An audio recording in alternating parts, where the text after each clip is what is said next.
ఆషాఢ పౌర్ణమి సందర్భంగా అమ్మవారికి భద్రకాళి అమ్మవారికి శాకాంబరి అలంకారం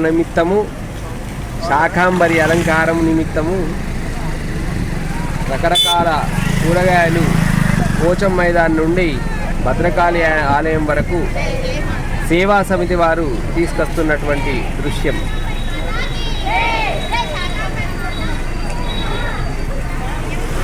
చూశారు కదండి, భద్రకాళి అమ్మవారికి మొదటిసారిగా శాకంబరి ఉత్సవం నిర్వహించడానికి కూరగాయలతో మహిళలందరూ ర్యాలీ నిర్వహించారు.